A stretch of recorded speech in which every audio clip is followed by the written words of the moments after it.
Hello and Hi welcome guys. to Writing Momentum Live. Live. We're live today.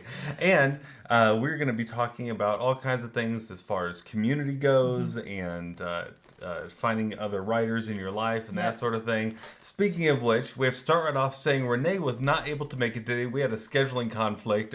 We had actually, here's the thing about February is it has 28 days and Tuesday, today is the 28th. Well, in March, it's also Tuesday the 28th. So when we started talking about Tuesday the 28th, we had a miscommunication. And so she's going to be here next month for Yep. sure on the 28th. She already had um, what do you call it? A A movie shoot. something or other she had to Yeah, go she to was because going to a shoot today. yeah, she's got these awesome like movie opportunities. So I'm really excited for Yeah. her. So anyway, so that's why she won't be here today, but she'll be with us next month on the 28th. So it's a good time to already mark your calendar for next month on the 28th. Yeah. She'll be joining us, and so that'll be awesome. But meanwhile, Yeah. yeah, Here we are, here we are.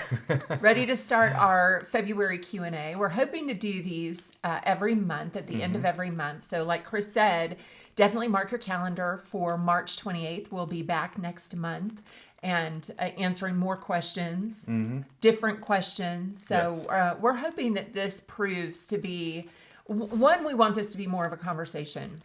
We want this to be where we're answering real questions that people in the writing community, no matter where you are on that scale of whether you're just fresh, you're thinking about writing, all the way to maybe you've been published or Yeah. have an audience or whatever, but there's maybe something that we could help you with. We just want to help you in whatever way we can. So we have a list of questions that we've put together, but please, if you've got one that comes to your mind, throw it in the chat. We're going to be answering them on the fly, answering them live. Yeah. So let's get started. Yep, and your questions will show up right over here for us to see. Yeah. So feel free to ask, and it doesn't have to be on topic. Like we're kind of been choosing a topic each month, just so that if there's something that interests you about that topic, you can know. Oh, I want to go to that one, but it doesn't have to be on topic necessarily for this Q&A. So feel free to ask if you have a question. But if not, we're just going to jump right in. So we have compiled a list of questions from Reddit. On Reddit, they have a writing subreddit that is quite active, and it doesn't take much to go there and find a whole list of questions that people are asking. And so we just thought, oh, let's go there, let's find some questions, and they're pretty universal, I think. And so I think they'll be good. So let me go ahead and pop the first one up on the screen here. This is from Sapien 0101. You know, Sapien 0101. And they say, I have two issues right now. I'm trying to get back into writing after a long hiatus during which I've been raising small children. Oh, I've been there, done that. and also, I am starved for adult companionship, and I'm trying to regain some semblance of a social life after the aforementioned hiatus. I thought maybe I could tackle both these issues simultaneously. I was hoping to find a community through writing groups, either in person or online, but so far my search has left me empty-handed. Have you been able to find friends, social groups through writing? Is it difficult to find? Obviously, writing by nature is solitary activity. Should I try to remedy these two issues separately? That is, find time to write on my own and look for friends in some other context. Good question. Good Great question. question. Um, Yeah. yeah, so I have to jump on the one word there that you used, Sapien 0101, and that is that you said obviously writing is by nature a solitary activity, and I totally get what you're saying there, because when we write, we have to sit down on our computers. We're usually alone, but this is something that I have discovered over the last few years, and Gina has too, that writing isn't as much of a solitary activity as a lot of people think. In fact, we're writing a lot more now that we write with other writers, right? We don't just try to make this a thing that we do on our own in our office, and then we have a almost separate life, right, from our writing life. We are trying to involve ourselves with other people in order to help them and for them to help us. And we have found that a really powerful thing to do, and you can do that through local writing groups, through co-working spaces, and of course, if you heard us talk about this before, we have our own writing group that we call Writing Moments. You can go to writingmoments.com to find out about that. We meet every Wednesday at noon Central online, and we have a 15-minute teaching, and then we work together on our individual projects for 45 minutes for the rest of the time. And what it does is it builds this accountability and helps us get to know each other, get to know our projects, and to just really keep ourselves accountable to one another. And we love that, don't we? They're definitely, we do. And I just want to say, boy, do I understand your question. Yes. There were many years when I was, back when I was first starting writing, that there were different opportunities that would come up, and I wouldn't be able to go to them because I had small kids. Chris and I have 3 children, and I had 3 Pretty close together. Yeah. under 5 years of age. So that was a very busy time in my life. So at first, I applaud you for recognizing that you need companionship, because you absolutely do, and you need some friends. And I really hope that you have some good friends around you that are in that same time of life. So that's the one thing. And then the other thing that I will say is definitely have grace for yourself, because you are in a difficult time where you have been raising young children and young humans. And even if they're not at that really pivotal, you can't let them out of your sight stage, it still takes a lot of mental and emotional effort to raise healthy, well-adjusted, loved children. So have grace for yourself. There are a couple of groups that I do recommend. There's a really good Facebook group called Moms Who Write, and I recommend that. It's grown very quickly because there are a lot of women on there who are in that stage of life, and they have children. A lot of, whether they're married, whether they're single, whether they work outside of their writing, whether their writing is their full-time writing, just whatever it is. So I recommend that group because in addition, that group I have seen different times where they have offered, someone will reach out and say, I live in this area. Does anybody else live here or near me where we could get together and meet for coffee or something, to create those friendships that we're all looking for and need. And then I would also, look at your local library. Sometimes there are writing groups that meet there. And then just, you may even want to put it out there on Facebook to see, are there any writers in this area? Look for the groups that are within your city or area, and just say, are there any writers? This is who I am. I've got small kids. I write.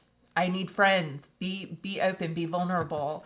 Every time someone says that in the groups that I've been with or been a part of, there are people who reach out to them. So yeah, I think this is it's really more common, I think, than most people realize, how many writers want to have people to do things with, right? And it doesn't have to be all that official. I mean, right, you can come to something like Writing Moments or go to your local writing group, but you can also just find a friend who'd also like to journal maybe during that time, and you guys can meet at Starbucks and just sit and talk for a few minutes, and then just sit quietly and journal. They can journal and you can write, right? Whatever you want, whether you're journaling or something else. And so there doesn't have to be this super structure around anything. But absolutely, it does take a bit of reaching out, but there are a lot of different opportunities nowadays and ways to do that. But it does sometimes takes a little bit of research, but you'll find that most cities have some kind of writing group in the city. So check out Facebook, search online, go to meetup.com, those different places where people post events, maybe next door, and ask around, and you might be able to find something like that. absolutely. Yeah. All right, you ready for question number 2? Yeah, let's go. All right. Okay. Question number 2. That's number 1. Question number 2. This is from Educational Outside 5. Do you have many writer friends in real life? Such an honest question. I love the honest question. I feel like networking would benefit me, but I don't know much about how to find network as a writer. Do you have writer friends in real life? So yes, I would say absolutely we have writer friends in real life. In fact, some of the richest relationships we have in our lives are other writer friends, because they kind of get us, right? They get not only the fact of how we do things, right? How we do our vocation by sitting and writing all day. But you tend to have a lot in common when it comes to those kind of things, and so. Yeah, networking it is a part of it, right? As you have writer friends and you start to talk about this writing thing, if you're both pursuing publication, what you'll find is you'll sharpen one another. And it's really great because you can share the things that you're doing, in your own writing life, and it will sharpen the other person, and they'll go, oh, I should try that too. And so a lot of the times the things that we try, if we're going to launch a book, we'll ask our other writer friends how they launch their books, and it can lead to some wonderful conversations. So your writing life, again, doesn't have to be solitary. It can be something that you enjoy with other people, and not just for networking, right? And I think that networking is a part of it. It is something that will naturally happen, but don't seek out writer friendships just for the networking. Seek them out just for the friendships, right? For people who understand you and what you're doing. And I think that you'll find that in the end, it'll be a very fruitful friendship. Yeah. I agree. And I would also encourage you, if you're looking for finding those friends, also don't discount writers' conferences. Those that are close enough that you can drive to, because there will be other writers driving to them as well. And I would also say, don't discount people because they're not in your genre. There have been times when I have heard those stories where someone is a novelist or a nonfiction self-help book writer, and they find out somebody is a children's book writer, and they think and have actually said, "Oh, that's you're just a children's book writer," and they kind of pass by. And I think that's so short-sighted. It's so short-sighted. Definitely be open to making friends in all different genres, because there's a lot of people that do crossover genres. People who write nonfiction for adults, but then they'll also write children's books, or they might do nonfiction self-help, but then they also end up writing a novel as well. So don't discount people just because they're not in your genre. But I also recommend just looking for writers' conferences in your area. We are part of one that we love. We have been a part of it for several years now. We're a partner with them, and that is WriterCon in Oklahoma City over Labor Day weekend. It's writercon.com if you want to look that up. Yes. We always bring in just some really fabulous writers in all different genres, and it's just a great time. It's a very warm writers conference. You know that not all of them are really warm and welcoming. Well, this one is. It really is. It doesn't matter if you're brand new to writing or you're very experienced at it. It's very welcoming. But I have found those to be a great place to make friends and to build those connections that then when I go home, I'm able to take those with me and reach out to them and find friendships, mastermind groups, just connections, advice, all of that. So it's funny how sometimes we forget how much of the writing process is the same across genres, right? Mm-hmm. You might be writing a picture book, you might be writing a fiction book for adults, you might be writing a nonfiction book for the religious market, right? All three of those, though, are, in order to write those books, you've got to have time to research, you've got to have time to write, you've got to have your material edited, you've got to have it formatted, you've got to learn how to publish it or get it published and get it to an editor. All of those things are common across no matter what kind of genre you write in. Mm-hmm. So yeah, don't limit yourself by only wanting to write with people from a certain genre.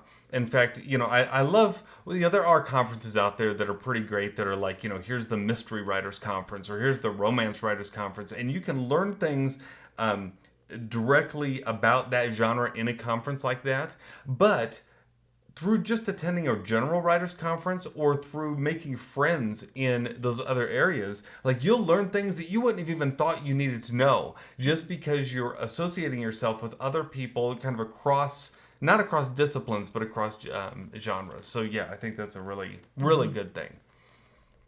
Yeah. So I hope that helped. educational outside 5. Do you have many writer friends in real life? Absolutely. And I would encourage you to find some too. It can be a bit of work, as we said in regard to the last question. But that's the way it is with friendships in any area of life, right? You have to you kind of seek it out. But when you do, I think you'll find it well worth it. All right. Here is the third question. Gina, you want to read this one? How do I build a community or find an audience for my book? I love writing and am new to getting things published. A year ago, I published my first book, and I am looking for a good place to share it and sort of advertise it so I can get a following and talk to people. Excuse me. Yes, this is from Brenker Studios YT. Okay, Brenker Studios is saying, how do I build a community and find an audience for my book? Good question. This is one of those questions that probably comes up time and again to us. Someone takes the time to write a book, to get it out there, and then they say, wait, no one knows that it's out there, right? How do I build a community to find out about it? How do I find an audience? Well, it's ironic in some ways, because this is kind of like the last two questions we answered in finding a friend or finding other writers, right? You've got to seek them out. You got to find out where they hang out.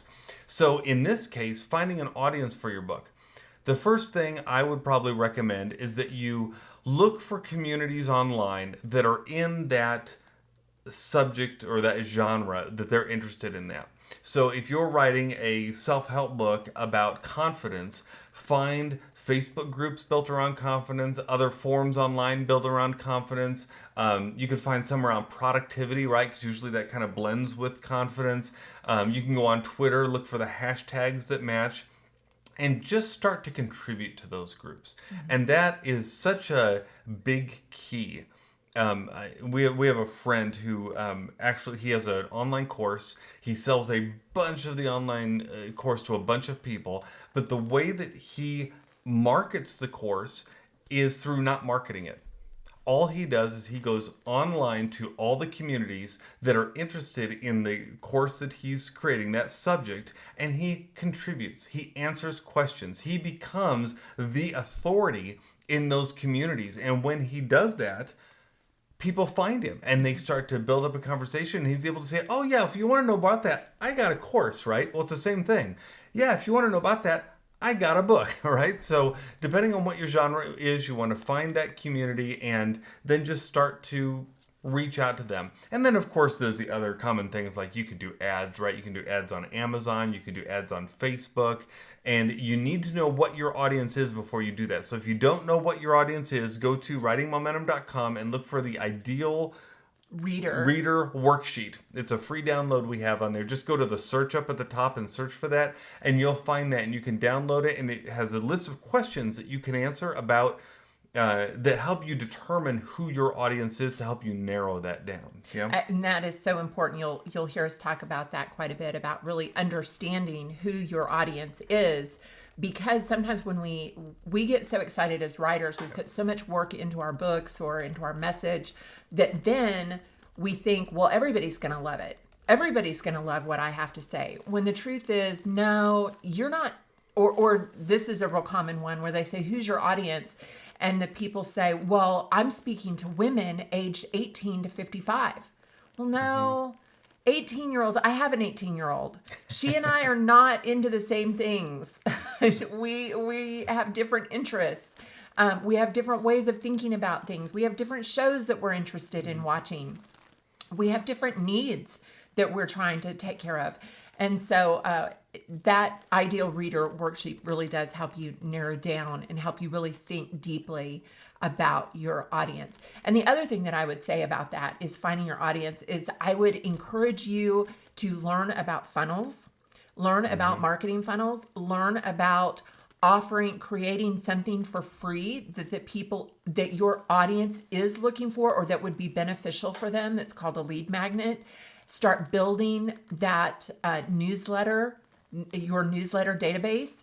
The people who have raised their hand and said, yes, you're talking about confidence.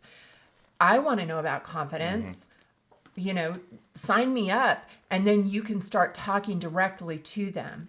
And it doesn't matter if you start with just 10 people on that newsletter. It doesn't matter if you start with none. Start contributing and nurturing the people who do raise their hand to say, yes, I want that. I want that download on 6 ways that I can build confidence today, or 6 mindset shifts that can help me go into my day with more confidence, something like that. You can learn about those, what we mean by lead magnet, but find out about that, because your greatest and most the audience who is going to really attach or love what It'll you resonate with them. Thank you. Resonate with them are the people that are going to be on your newsletter list. Yeah, build up that newsletter list. That's something we talk about a lot on our podcast. If you look for the Writing Momentum podcast, we have several podcasts this month that we're talking about emails. And one of our favorite resources is one of our friends. Her name is Liz Wilcox, and she has an entire she has a whole course and a regular club that you can join where you can learn about how to build that email newsletter. And here's the secret. It's dirt cheap. She charges like $9 a month for it. And so go to writing.fyi/Liz. I'll put that here in the notes. And you'll be able to find that landing page where she talks about that. And I think that you'll find that it is quite a good resource. That is, we're in contact with Liz all the time because we love making sure that we are nurturing our email list, building that community. Because remember, nurturing the list, it is marketing, right? But marketing is about building relationships. And so you're wanting to build that relationship, build that community, and the newsletter is like one of the best ways you can do that. Well, and I also think with, even though we're writers, we sometimes might need help with the strategy. And that's what I think that Liz does. Even if we are writers and it's like, well, I can write a newsletter. It is amazing how you can get about 6 weeks into writing a newsletter and feel completely tapped out. Like, I have no idea what to talk about. What else can I say? So it's nice to have that third party that's able to say, okay, you know what? This week you're going to do this. This week you're going to give something away for free. This week you're going to share a bit of advice. This week you're going to whatever. And Liz is kind of a master at that. Yeah, definitely a master at that. So check her stuff out. We always love getting stuff from her and learning from her. So yeah, that's really good. So I hope that helps. Brinker Studios Whitey. All right, the next one. This is someone who's wanting some advice for building an author platform. This is from a host MO. I think I'm saying that right. I don't know. Something like that. They say, as a self-published author, I've been trying to build my author platform. This is entirely new to me as I focus more on the craft of writing than on the publicity or even networking. I've also published in a really small journal, but it doesn't help me much in having a platform for my novels. Does anyone have any advice for newbies or things that were beneficial as they were building their author platforms? Good question. Fabulous question. Yeah. So do you want to start? Well, I just first want to applaud you for focusing on the craft of writing. There's so many people that neglect that side of it. Yeah. They think that comes naturally, and it's just kind of this idea of, well, if I say it, somehow everybody's going to be able to sift through it and figure out what I'm trying to say, whether it's a novel, nonfiction, just whatever. There is a learning curve to any genre, to any type of writing that you do. And so I applaud you for really focusing on that side of it, first of all. Yeah. So that I want to say, also, just fabulous that you did that. But I'll let you take it from there. I'll let you start. I've got some things that I want to say. I guess my first thought is, okay, again, this isn't a whole lot different than what we've talked about as far as building that community, having that newsletter, finding that genre, going into those groups, right? Starting to interact with people. You want to do that. I mean, just take a moment here. Think, what are 2 or 3 groups that might be interested in this topic that I'm talking about? And when I say groups, you may not know the exact name of the group, but what's the kind of group? Write those down on a piece of paper. And when we're done here, start searching Facebook, search YouTube, search for online forums, and look for people who have groups like that. They're already out there. I mean, yes, eventually you might create your own group, but why not start with somewhere people are already gathering, right? Because that's where the people are. A lot of times people want to bring other people to them. That's much more difficult than going where people already are. So find out where they are. But once you do that, you want to start in with the whole marketing funnel, all that kind of stuff, which there's a lot to learn about that. But also, I want to applaud you for realizing that, you need to do the marketing too. You have to Yes. go after that side of it, especially as more and more of us become self-published authors, right? We've done regular publishing through traditional publishing, but we've also done a lot of self-publishing. And when you do that, you realize, well, it's even happening with traditional publishing, Yeah. but you are fully responsible for your marketing. You are fully responsible as to whether those books sell or not, right? It's all on you, and that's the sad truth. But that also means, hey, it's all on you. If you want this thing to be a success, all you have to do is get out there and start working it, and you can make it happen. I would also encourage you to look for there are groups out there that are marketing groups. These are authors who have come together who are in the same genre that have said, oh, I have a small mailing list. You have a small mailing list. Let's get together. Let's offer each other's books, or let's maybe even do like some type of contest where the winner gets one of our books, each of us, so we get a package together. So I would look for either an existing group, or think about maybe even reaching out to some authors. If you know other independent authors, see if there's maybe a collaborative effort that you can put together with that. You can also look for podcasts that talk about that. I was just going to say, podcasts are a huge way to market yourself today, it's very right? grassroots, and it's a great way. So look for those podcasts that maybe focus on your area. Don't discount the podcasts. Also look for podcasts for your state.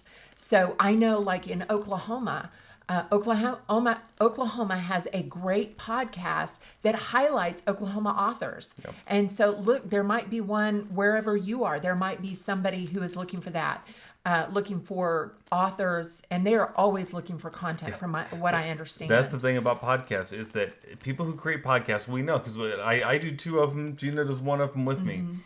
Every week you're sitting down going, okay, we got to come up with content for this, right? It's a content game. You have to constantly have content. Well, there are a lot of podcasts out there who are like, this week they don't know what they're going to put out there. So contact them. Let them know what you do, what you can talk about. If you have a sample of you talking about it. You did say you had this, you were published in a really small journal. That's awesome. Go ahead and submit that to them as an example of the kind of thing you talk about and what you can do, and then also what your novels are about. It's a nice transition. And, don't discount the fact that some of the podcasts may be small, right? Some of them may have small listenerships, 50 people maybe a month.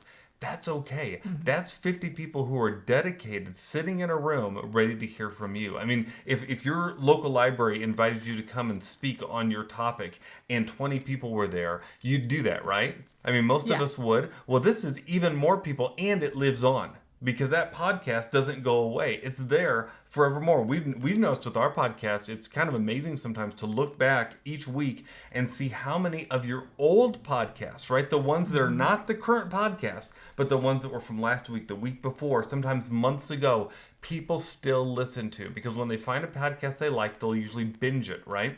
So check out the podcast. That's a really good one. And the other thing that I wanted to recommend is look for people who can look for those reviews from people. Look for, if you say you're a self-published, you're an independent author, see if you can start getting some reviews from people and asking for those reviews from your readership, or from people who've written you and said, oh, I just loved your book, or send your book out to someone and say, would you read this and give me a review? Look for those. Those are very powerful that you can use on social media. You can use them on your Amazon author page as well as Amazon itself.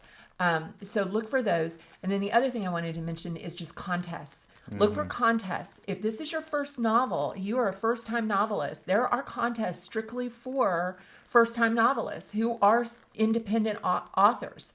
So look for those as well. That can be another way to get your name out there. If you're able to win, you can one, you can advertise that, put that on social media. Hey, this is an award-winning novel, but also that award contest is going to publish their winners as well. And if they have any kind of following, you're going to be reaching new people there as well. Yeah. So a lot of this is just about getting the word out, right? It just means, and sometimes it's not all that fun to do that. It can be more fun to sit in your office and sit down and write your novel, right? That's what I love doing.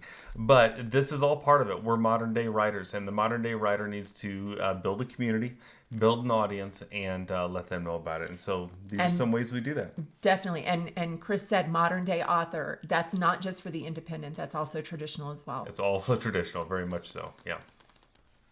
All right. This is from Jazz Grackle. Jazz Grackle. All right. Love the names. What's this one say, Gena? This one says, publishing and networking. I'm in the position now where I want to send my articles and queries to magazines, but there's so much assumed in submissions that I'm not sure what to do. That's what there's that in just the obvious networking problems. For those of you who have been published in magazines, how do you contact and address editors? How do you network? Yes. Okay. So here's what you want to do. I want you to go to Amazon and search for the Writer's Market Guide 2023. It's actually online now. It's online now. You can get the physical copy, but you might as well just get the subscription to the website. Yeah. Search Google then for the Writer's Market Guide. Let me put that in here. Writer's Market Guide. And what you want to do is you want to search for that on Amazon or on Google. And what it is, this is a super handy guide. It has in it thousands of publications from around the world, who the editor is, and what they are looking for exactly. So you know exactly where to target those submissions. And here's the thing. There are also writer's market guides like that for different genres. So there's a writer's market guide for the children's genre, for the romance genre. I think there's one for nonfiction books, and there's one for the inspirational market, right? So you can go ahead and find the one that pertains to you. The general writer's market guide is definitely one you want to look up, and it will show you who to write to and what they're looking for. And if you don't know how to do the query, they have articles there on how to do that. You can come to writingmomentum.com and click on the training button, and we have some trainings on that too, how we do that. But it is actually kind of easy once you have that book, because you've got this huge list. And it's easy to query. It may not be easy to get through the there may be a lot of people querying, so right. That this is going to take work. But the key is, if you're one of the few who are actually paying attention to what they're looking for, that puts you above probably 95% of the submissions, right? You really get through a lot of that red tape or that sludge pile when you're querying for exactly what they're looking for. And so that's a big secret, and I would definitely look at doing that as far as that goes. They also have in there the guidelines, how they want you to submit the material. If you're submitting, for instance, by mail and they only accept by email, or if you're submitting in PDF format and they only accept Word format, like those are big deals. You can have your material tossed out without even getting a look if you don't follow their rules, right? Whatever they've set those up to be. So that is all listed in that book. And then I also always recommend, before you just follow what's in the book, also go to the website and see if maybe there's any additional information or changes, because guidelines update all the time. Editors move around to other houses all the time. So you want to make sure you're querying to the right person in the right place. And then there's also writers' conferences, right? Definitely writers' conferences. A lot of times editors will come there specifically looking for new writers, especially if they've got kind of a group of writers that they'll work with. Somebody moves on, somebody doesn't have time. They want to have a resource this reservoir of writers that they can pull from. So definitely do that. I would also encourage you to definitely, if you were writing for a magazine, make sure you look at that magazine before you submit to them. Yeah. Because you want to look for things like what point of view do they use? Do they use second person? Do they use third person? Is it really more academic or is it more casual? Don't waste your time. Don't waste the editor's time. Do your homework before you submit to them.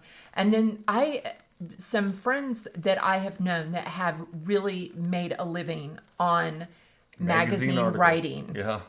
They will have 10 to 25 queries out there at once. And when they receive one rejection back, another one goes out. So Exactly. There's always 10 to 25 on any particular article at once. Yes. So definitely you are, I have been to writers' conferences, and Chris, you remember this from years ago, but where I would have, they'd have a panel of editors, and the editors would sit up there and say, well, if somebody wants to write for me, they will write only for me, and they will wait until I respond to them which may take months, before they submit it to anywhere else. And y'all, that is not the way it works for the writer. That is not reality. So I'm hoping that you're not going to have to deal with any editors like that. I remember sitting there listening to that thinking, but I have to feed my family. So we're just going to have to move on and find somebody. It's first come, first serve. We're going to submit this out here. And there is a way to let them know that you are shopping your article to many places. But I think the best thing to do is to create that relationship with an editor so that the editor knows that I can always count on that person to do the work and do the work well, so that when that editor has a need and says, I want an article on XYZ. Oh, I know that I can reach out to that person to do it. So that's your goal. It's not just for you to be constantly pitching to them, but to create that relationship where they know they can count on you for what they need. Yeah, that's the other side of the magazine writing coin. Editors are also always looking for content. And they don't want to have to look for new writers every single time they need to write another article. If they have someone they can trust, whose writing is well done, who submits it in the way they're looking for, who has the voice of their magazine, guarantee you they are going to be asking that person that they already have a relationship with to please, can you do this for me? And if not, then I will look outside the magazine. So once you build a relationship with some editors, yeah, you could have one that goes on for years. I've been writing for some magazines for, I think, well over 20 years now, right? On a regular basis, because I established that early and they like me as a writer, and so we have this great relationship going back and forth. And so that's what you want. You want to go ahead and build that, and you can make a career doing that. It's not always an easy career, but it is certainly fun if you like doing magazine writing. Well, and I think also the thing to keep in mind is that there are a lot of websites. Even though you want to write for magazines, there are websites also that are they used to be a magazine and now they're just strictly online. Or they may have a magazine, but they have a whole online component where they're looking for writers. So while you're pitching for magazines, also be open to writing for websites as well. Yeah, the opportunities are out there for sure. All right, well, we hope that helps Jazz Grackle. All right, the final question today is, what is the best writing investment you've made? They say, I've been thinking about my approach to writing and potential steps I can start taking to improve it for a variety of reasons. My question to you all is, what do you think is the best investment you've made in regards to writing? Mostly in terms of financial investments. What purchase do you think really paid off? I'm not looking for any kind of magic bullet or anything that would likely dramatically change my writing. I'm just curious about what purchases have impacted you in a positive way, or perhaps what classes or courses do you feel you've gotten the most value out of? I tried searching, but I didn't find other threads like this. Yeah, but that's a great question. Really interesting. Really great question. Do you have one that comes to mind for you immediately? My MacBook Air. My MacBook Air. You guys, I used to be a PC girl, and Chris finally went towards the light with the whole Apple world. and he dragged me with him, and that is just such a slick machine. I absolutely love it. I have a pretty scaled down model. Chris needs something a lot more robust because he does design websites, a lot of times for authors. So if any of you are looking for an author website, hit him up. But he also, in addition to his writing, does a lot of technical type work. Yep. And so, my MacBook Air is my first thing because I can take it anywhere. And I love, because I'm not super techie, I love that my laptop talks to my phone and that they are working together. So my iPhone, I work with that. So that whole ecosystem, and I used to have an iPad and I could work on that. So that whole ecosystem has been kind of a game changer for me. It's just made it easier. Yeah. It's easier. I can take it wherever I go. It's got a long battery life. I can take it in a when I travel, it's easy. So that's my thing. It's a good that answer. was my first thing that I thought of. And that would probably be the first thing I'd say too. This is from Dyde21, DYDE21. Yeah, having a good computer is super important, right? You want to have something that you can rely on, that automatically backs up your files for you, that doesn't get you caught in that trouble of every time you want to do something, you're having to install drivers and updates and all that mess. That's something that we just enjoy about our Macs, is that it's Macs versus PC.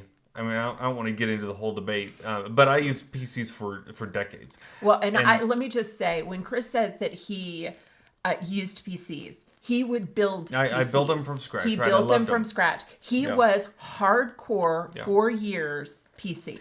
But the difference is that, to me, I love doing that as a hobbyist. But when I needed something to get my writing done, I just needed something that worked, that was more like an appliance, right? I say sometimes that my Mac is like a toaster. It doesn't do everything a PC does. Like, it does most of it if you want to look for it, but it is a more of a closed system. But it just works well for us. And I know there are arguments out there about the cost of a PC versus a Mac, but the truth is, our Macs last for years. I used to have to upgrade my PC every couple years. The Mac, I was working until about a year and a half ago. I was working on a 2014 Mac. It worked great. And the only reason I upgraded was because we wanted to start doing this stuff, right? We wanted to start doing the broadcasting online and editing videos, and I needed something faster for that because it was over 7 years old at that point. So they last a really long time. So yeah, definitely invest in good computer hardware, software. Look for some good writing books. I'd recommend that. We shared in our last Q&A some of our favorite writing books. Mine was 12 Master Plots by Ronald Tobias. Really strong, good book if you're into fiction writing. And then the last thing, I feel like we're a broken record with this, but invest in a good writers conference. Absolutely. Right? I was going to say that too. Go and spend the $100, $200, $400, $500, whatever it is, to attend. They're different prices depending on how many speakers they have, how many days they are. But find a good writers conference, and you will find that you're going to make relationships there. You're going to learn things about the craft there. You're going to learn things about marketing there that you would not otherwise learn, and that will change your writing life, which is why we're so big on WriterCon. We're so big on some of the online conferences. We love to have people as a part of Writing Moments, our writing group, because all of those things work together to build this writing life and help you so that you're not doing this completely alone. Yeah, I think a lot of times we've heard people say, well, should I go back and get a master's degree? And I have even questioned that as well. I don't have a master's degree in writing. Chris does. But I believe that you learned, while your master's degree was very valuable, and I take nothing away from that, the lessons that you have come back and shared with me from writers' conferences and the lessons that I have learned at writers' conferences have been really invaluable. Yeah. They have, because you are learning you're not learning from a theoretical level. You're learning from a boots on the ground level. You're learning from writers who have been in this, who have been published for years, and they're sharing, this is how I do it. Yeah. This is what I'm thinking of. This last year at WriterCon, we were there, and who was there? It was, Oh, their names are gonna James. Stephen James. Yeah. And Robert Dugani. Robert Dugani. And they were there talking about how do you build tension. How do you write a book? How do you write a book? And they're thriller writers. Right. And they've been doing it for years. Yeah. Bestsellers. And they're there talking about how do you build tension? Here are the different ways that I use to build tension. Well, you know what? You sit there in those classes and all of a sudden your mind starts going about your own book and, oh, I could do that. Oh my gosh, I never even thought about that. And all of a sudden you just, like, your creative juices are just flowing. So I am a huge fan of writers' conferences. I know that it's easy to look at them and think that's a lot of money, but it is way cheaper than a master's degree. And it is that practical application. Even this last year, I got to speak with one of the writers after her, just about her process, about how she, because she's a pantser. I got to talk to her about her process afterwards, just one-on-one. Here she is, this award-winning author that I just got to talk to and ask her. And she, she shared about she was a lot of fun to listen to, but she got to share about just her writing process, which is fabulous because I love to hear about people's writing processes because they're all so different. You've got the strict outliner who spends, months just outlining, going through different phases of outlining, all the way to the person who just sits down and wings it and just writes from the heart or from the seat of their pants. So anyway, I am a big fan of writers' conferences. I think they're a great way to really hear from people who are in the trenches doing the work day in and day out. Absolutely. All right. Well, those are our questions for today. This has been really good. I love questions like these. Next month, Renee will be back with us on the 28th. On March 28th, we're going to do another Q&A. We don't have the topic solidified for that yet, so that's upcoming. We'll let you know about it. If you haven't subscribed to our newsletter, go to writingmomentum.com. We got some free goal setting downloads. You can get there, ebooks, posters, all kinds of stuff. Get those. Get on our list. You'll find about these Q&As. You'll find out about writing moments where you can write with us. You'll also find out about a bunch of these great resources that we shared today. We just love helping writers. We love to be in the trenches with you guys. And so if you have any questions between now and the next Q&A, send them to us. We'll be happy to answer, and we can add them to that too. But I think that's it for today. Yeah? That's it. And so don't forget this. What, Gena? Together we have writing momentum. Bye-bye.